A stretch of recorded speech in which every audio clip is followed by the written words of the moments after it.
नमस्कार, आप देख रहे हैं जन टीवी और मैं आपके साथ आकांक्षा पारिक। खबरों की शुरुआत से पहले एक नजर हेडलाइंस पर।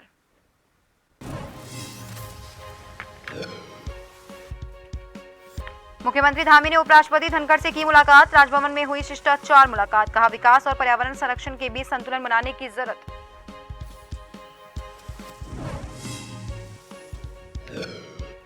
सीएम धामी की बड़ी डिमांड। मध्य प्रदेश, राजस्थान और छत्तीसगढ़ में करेंगे चुनावी प्रचार। स्टार प्रचारक के तौर पर भरेंगे हुंकार।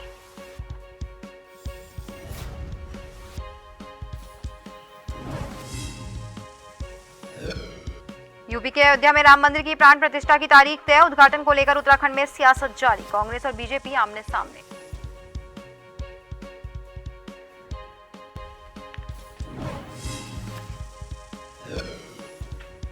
उत्तराखंड एसटीएफ को मिली बड़ी कामयाबी। 21 करोड़ की ठगी का आरोपी गिरफ्तार। 37 मुकदमे हैं दर्ज। फर्जी कंपनी और डमी खातों को खोलने का करता था काम।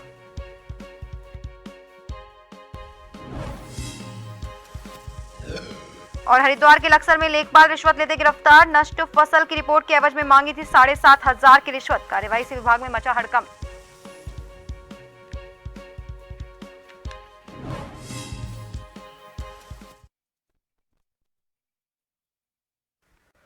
और अब खबरें विस्तार से। मुख्यमंत्री पुष्कर सिंह धामी ने उपराष्ट्रपति जगदीप धनखड़ से राजभवन में शिष्टाचार मुलाकात की। इस दौरान उपराष्ट्रपति ने कहा कि विकास और पर्यावरण संरक्षण के बीच संतुलन बनाने की जरूरत है। ये धरा हमारी नहीं है, हमें इसे आने वाली पीढ़ियों को सौंपना है। जलवायु परिवर्तन का प्रभाव सभी पर पड़ेगा। उन्होंने कहा कि ये कोविड से चुनौती से कहीं ज्यादा गंभीर और भयंकर है। उपराष्ट्रपति वनों पर संयुक्त राष्ट्र फोरम वाली पहल के समापन समारोह को संबोधित भी किया।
डोईवाला जौलीग्रांट के हिमालयन अस्पताल में इलाज करा रहे पूर्व मुख्यमंत्री हरीश रावत ने को सीबीआई ने अधिकारियों ने नोटिस रिसीव करवाया। हरीश रावत ने फेसबुक पेज पर ये जानकारी साझा करते हुए कहा कि जौलीग्रांट हॉस्पिटल में मेरे स्वास्थ्य की जानकारी लेने के लिए एक बड़ी महत्वपूर्ण संस्था भी आई। सीबीआई के दोस्त आए और उन्होंने मुझे एक नोटिस सर्व किया तो मुझे बड़ा ताज्जुब हुआ।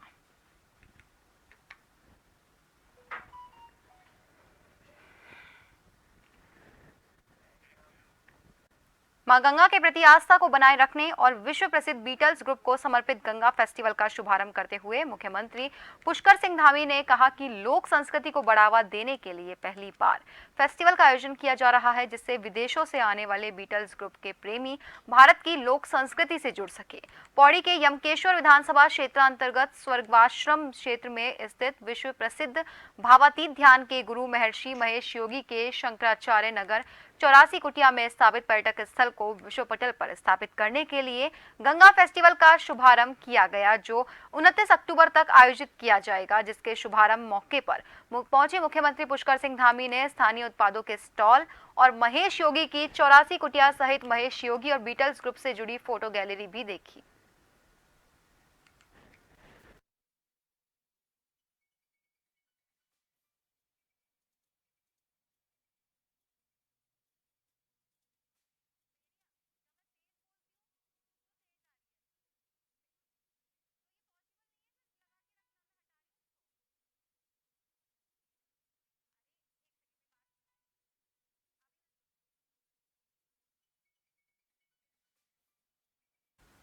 उत्तराखंड के मुख्यमंत्री पुष्कर सिंह धामी राजस्थान, मध्य प्रदेश और छत्तीसगढ़ में होने वाले चुनाव में प्रचार प्रसार करेंगे। इसके लिए केंद्रीय नेतृत्व में मुख्यमंत्री को स्टार प्रचारक के तौर पर चुना है। 1 नवंबर से 28 नवंबर के बीच मुख्यमंत्री पुष्कर सिंह धामी इन तीनों राज्यों में स्टार प्रचारक के तौर पर चुनावी हुंकार भरेंगे। पार्टी के राष्ट्रीय महामंत्री तरुण चुग ने मुख्यमंत्री से चुनाव प्रचार करने के लिए समय मांगा। हालांकि केंद्रीय नेतृत्व द्वारा जारी 40 स्टार प्रचारकों की सूची में मुख्यमंत्री का नाम शामिल नहीं था, लेकिन मुख्यमंत्री के इन 3 राज्यों में डिमांड के बाद केंद्रीय नेतृत्व में ये फैसला लिया गया है। ऐसे में मुख्यमंत्री पुष्कर सिंह धामी 1 नवंबर से 28 नवंबर के बीच अपने समय के मुताबिक इन तीनों राज्यों में चुनावी जनसभाएं करेंगे।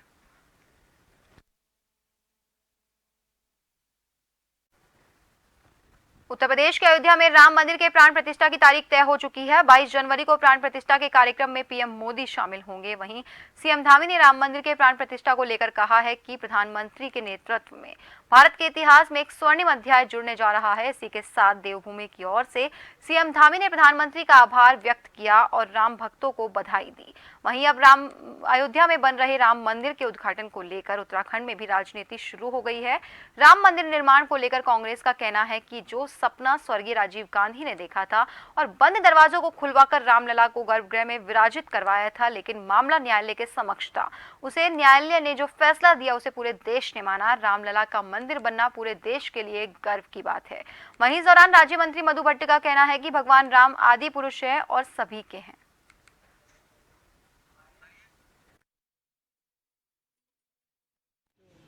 22 जनवरी 2024 को प्रभु श्री राम अपनी जन्मभूमि पर विराजेंगे और 496 वर्षों बाद भारत का स्वर्णिम अध्याय फिर से प्रारंभ होगा।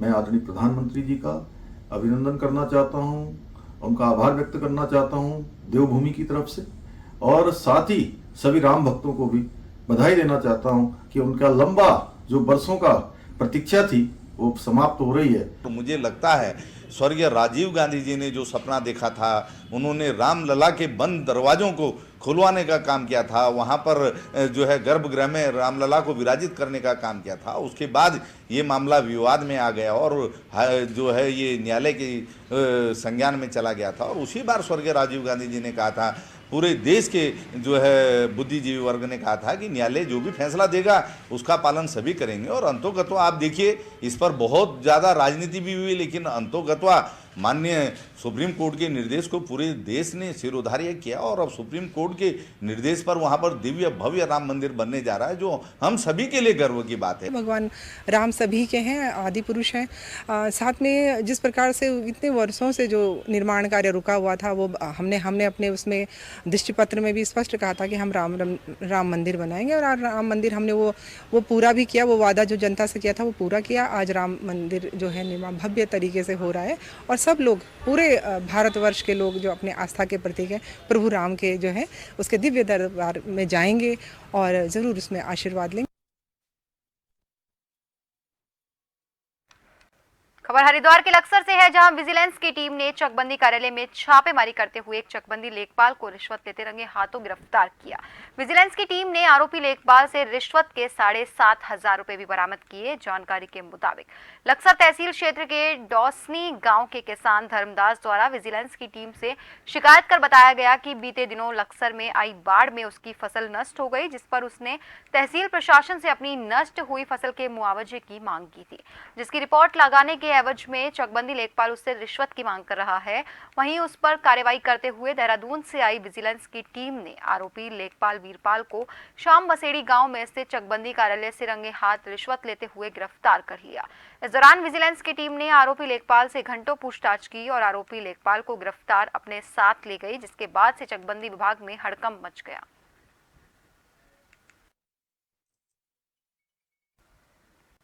उत्तराखंड मदरसा बोर्ड की ओर से गाय, गंगा और हिमालय को लेकर मुस्लिम कम्युनिटी के बीच जागरूकता लाने के लिए एक अभियान चलाया जा रहा है। उत्तराखंड मदरसा बोर्ड के अध्यक्ष मुफ्ती शमून कासमी का कहना है कि पैगंबर मोहम्मद ने कहा है, गाय का दूध पियो, वो फायदेमंद है। गाय का मीट ना खाओ क्योंकि वो नुकसानदायक है। इसीलिए हमें गाय का मीट नहीं खाना चाहिए, क्योंकि गाय का दूध कुपोषण के शिकार बच्चों के लिए सबसे लाभकारी होता है। वहीं हिमालय को लेकर उन्होंने कहा, पहाड़ की संस्कृति एक ईमानदार संस्कृति है और हिमालय हमारा सबसे बड़ा संतरी है जो हमारी रक्षा रक्षा करता है। इसीलिए हिमालय और पहाड़ी संस्कृति की हिफाजत करना और उसको संरक्षित करना हम सभी की जिम्मेदारी है।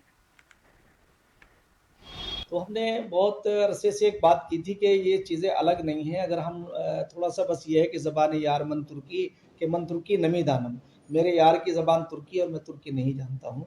तो मैं समझता हूँ कि जैसे पल्स पोलियो का एक प्रोग्राम चला जो राष्ट्रीय कार्यक्रम था, उसमें मुसलमानों में एक ऐसा भ्रम पैदा हुआ कि बच्चे पैदा नहीं होंगे। बहरहाल उसमें हमने मस्जिदों के इमामों को और हमारे मदरसों के मौलवियों को हमने इन्वॉल्व किया और उन्होंने जो है उसे बहुत सुचारू रूप से हमारा साथ दिया। यानी हम सब ने मिल करके आज पोलियो को ख़त्म किया।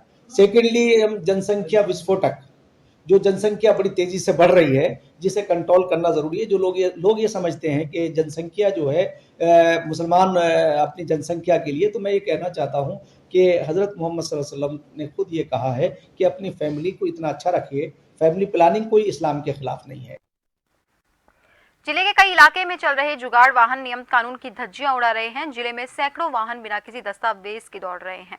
इन जुगाड़ वाहनों पर लंबी लंबी पाइप या सैनिटरी का सामान आदि की ढुलाई की जाती है। शहर में बिल्डिंग मटेरियल वाले इन गाड़ियों की सेवा लेते हैं। इन्हीं गाड़ियों से बिल्डिंग मटेरियल वाले भी अपना सामान लोड कर भेज देते हैं। क्षेत्र में ऐसी गाड़ियों से कभी कभार पैसेंजर और मजदूरों को भी ढोया जाता है। क्षेत्र में भी ऐसी गाड़ियां दिखती है जो बक्से और अन्य सामान ढोती है। कुल मिलाकर शहर से लेकर गांव तक सड़कों की संख्या से जुगाड़ गाड़ी चल रही है। इस तरह की गाड़ियों से आए दिन कहीं ना कहीं सड़क दुर्घटना होती रहती है, तो कई बार तो लोगों की जान तक चली जाती है।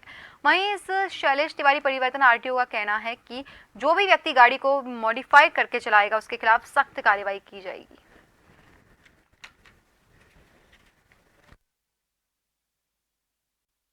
जोशीमठ ब्लॉक के अंतर्गत आने पगनो गांव विगत कई महीनों से भूस्खलन का दंश झेल रहा है। आपको बता दें कि पगनो गांव में आज भी भूस्खलन जैसी समस्या बनी हुई है। भूस्खलन का मलबा ग्रामीणों के लिए मुसीबत बना हुआ है, जिसकी वजह से ग्रामीणों में दहशत का माहौल है। लेकिन पगनो गांव के नौनिहालों का भविष्य अंधकार में जाता हुआ दिखाई दे रहा है। यहाँ के नौनिहाल पंचायती भवन में पढ़ने के लिए मजबूर हैं, जिस कारण बच्चों को किसी भी सुविधा का लाभ नहीं मिल पा रहा।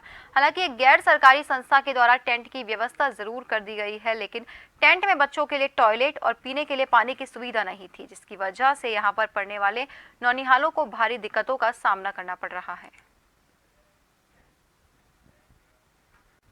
उत्तराखंड एसटीएफ और साइबर थाना पुलिस की संयुक्त टीम ने वर्क फ्रॉम होम के नाम पर लगभग 21 करोड़ की धोखाधड़ी करने के मामले में एक आरोपी को हरियाणा से गिरफ्तार किया। आरोपी के ऊपर देश भर में 855 मामलों में 37 मुकदमे दर्ज हैं। आरोपी चीन के लिए फर्जी कंपनियों और डमी खातों को खोलने का काम करता था।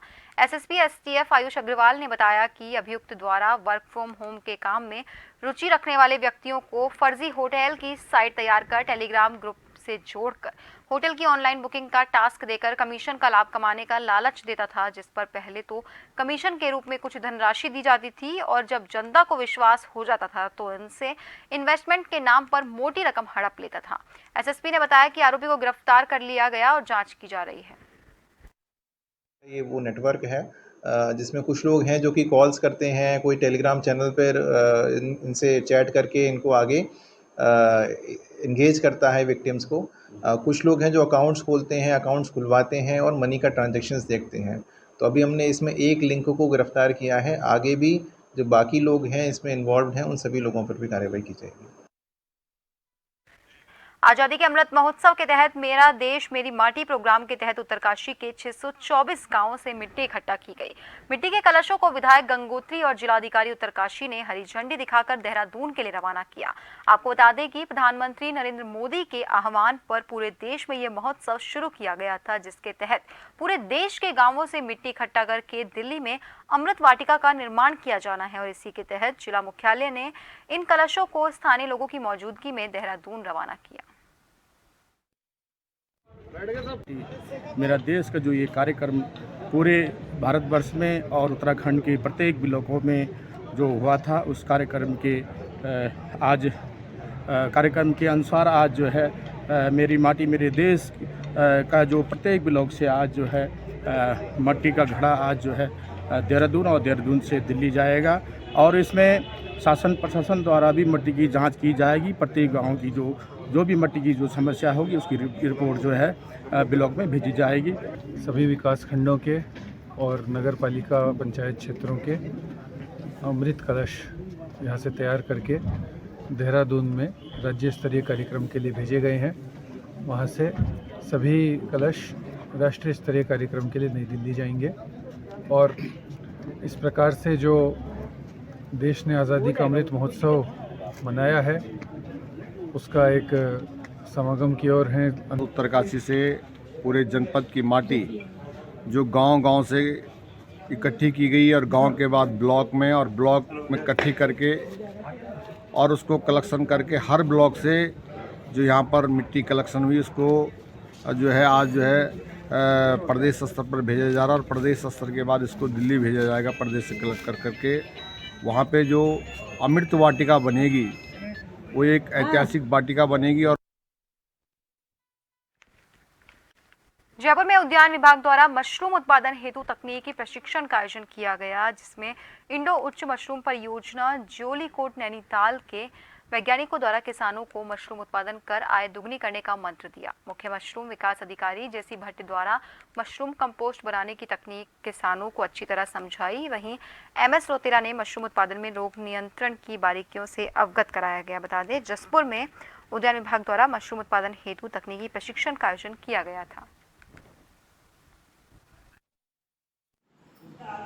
ये आज हमारा मशरूम उत्पादन का ट्रेनिंग दी गई है महिला समूह को। ये हमने जसपुर ब्लॉक रूम में दी गई है और इसमें लगभग 50 लाभार्थियों ने पार्टिसिपेट किया है।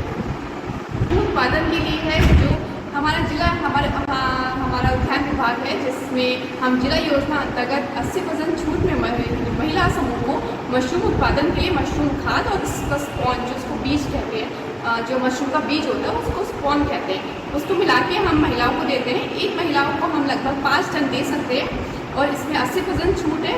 1 टन में 12,000 का है टोटल, 1 टन में 100 बैग मिलते हैं। उसमें एक लाभार्थी को 2400 जमा करने पड़ते हैं, उससे उसको 100 बैग मिलते हैं 1 टन में। हमारे विभाग द्वारा मशरूम की कंपोस्ट बनाकर किसानों को वितरित की जाती है, विशेषकर बटन मशरूम की कंपोस्ट।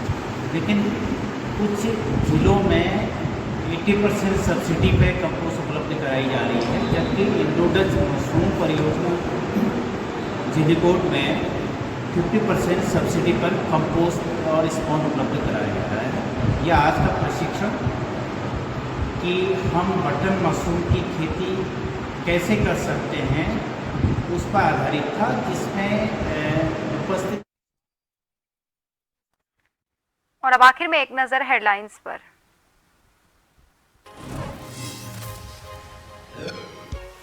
मुख्यमंत्री धामी ने उपराष्ट्रपति धनखड़ से की मुलाकात। राजभवन में हुई शिष्टाचार मुलाकात। कहा, विकास और पर्यावरण संरक्षण के बीच संतुलन बनाने की जरूरत।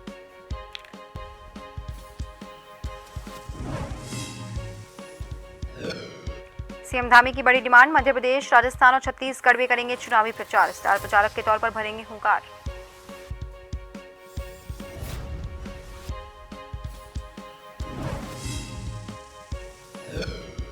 यूपी के अयोध्या में राम मंदिर की प्राण प्रतिष्ठा की तारीख तय। उद्घाटन को लेकर उत्तराखंड में सियासत जारी। कांग्रेस और बीजेपी आमने सामने।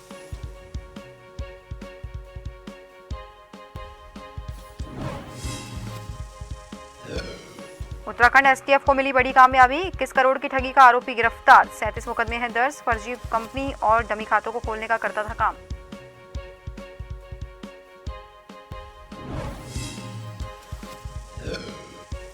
और हरिद्वार के लक्सर में लेखपाल रिश्वत लेते गिरफ्तार। नष्ट फसल की रिपोर्ट के एवज में मांगी थी 7,500 रुपए की रिश्वत। कार्रवाई से विभाग में मचा हड़कंप।